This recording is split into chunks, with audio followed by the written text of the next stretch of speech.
कई लोग कहते हम तो आपकी बात कर रहे थे, आपकी बात कर रहे थे। अच्छा, बात तो कर रहे थे पर हमारा काम कर रहे थे कि नहीं? हम जिसकी बात करते हैं, सुनते हैं, काम भी तो उसका करना चाहिए। हनुमान जी कहते हैं कि राम जी का कार्य करो और राम जी की कथा सुनो, और राम जी का कार्य व्यवहार में उतारो, काम काज को राम काज समझ कर करो, और फिर राम जी की कथा सुनो। यह हनुमान जी के चरित्र से प्रेरणा लेनी चाहिए। हनुमान जी रामचरित सुनबे को रसिया, इतने रसिक हैं कि राम कथा हो रही हो उस समय हनुमान जी बोलते नहीं। अच्छा बोलो, हनुमान जी के कारण ही हम सब लोग बोलते हैं। आपने देखा होगा जब कोई थोड़ी सी बात जानता है ना, वो बिना बोले नहीं रहता, सुन नहीं पाता हो, जानता हो तो। हमने कई बार देखा, हमारे साथ ऐसी घटनाएं प्राय घटती हैं। लोग आते हैं, हम वैसे ही कोई बात कहेंगे तो पंक्ति दोहा या कुछ तो आगे बोले हाँ हाँ ऐसे, अब आप सुना। हाँ, क्यों? क्योंकि वो यह बताना चाहते हैं कि हम भी जानते हैं। इस जानकारी को बताए बिना वो रह नहीं पाते। पर हनुमान जी आज तक कथा के बीच में बोले नहीं? बोल सकते हैं कि नहीं? ज्ञानी नाम अग्रगण्यम, हनुमान नाटक लिखने वाले हैं श्री हनुमान जी महाराज। राम जी की कथा, हाँ, मौका मिल गया तो वहां कथा सुना देते हैं, और नहीं तो प्रायः कथा सुनते रहते हैं सदा।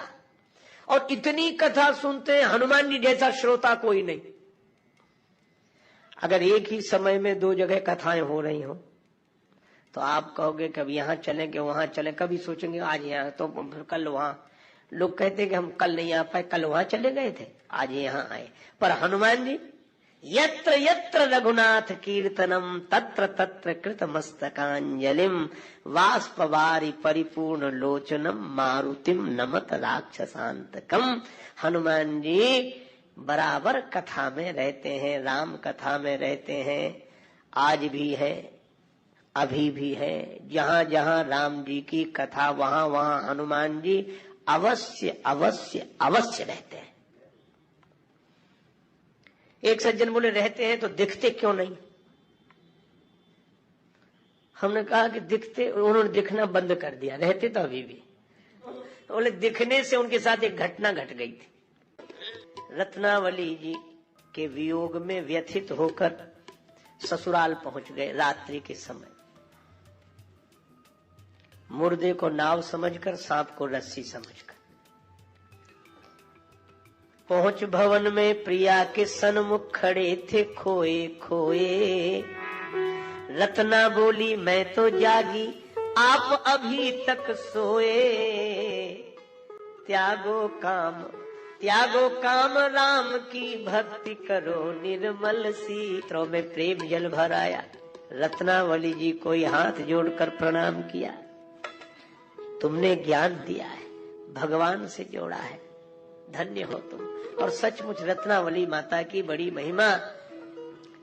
तुलसीदास की पुण्य जयंती जग प्रतिवर्ष मनाता, पर तपस्वनी रत्नावली पर कौन प्रसून चढ़ाता।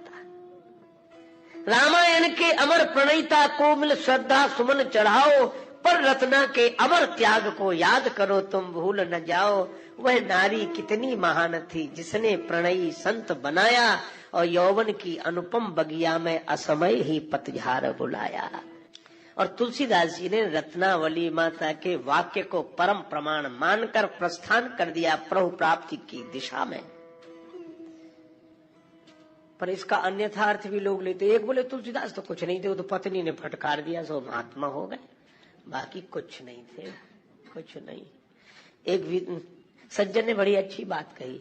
उन्होंने कहा कि रत्नावली माता की महिमा कम नहीं है, लेकिन इसका यह अर्थ नहीं कि तुलसीदास कुछ नहीं थे। बोले हाँ कुछ नहीं थे, वो तो पत्नी के फटकारने से तुलसीदास हुए। वो सज्जन बोले कि अगर पत्नी के फटकारने से ही कोई तुलसीदास बनता तो आज घर घर में तुलसीदास होते। किसी फटकार नहीं मिलती, कहाँ झगड़ा कलह किलेश नहीं होता।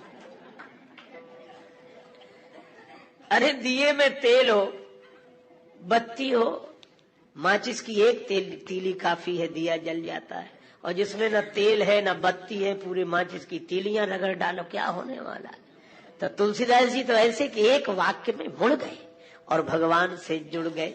अब दरस बिन पड़े न चैना, नैना लागे बरसन। रोते रोते तुलसीदास जी चल दिए, भगवान कब मिलोगे, कब मिलोगे प्रभु, किस ओर चल दिए हैं, किस ओर जाते जाते जग में भटक गए हैं, तेरे दर पे आते आते। भगवान कृपा करो, कृपा करो, रोए जा रहे हैं।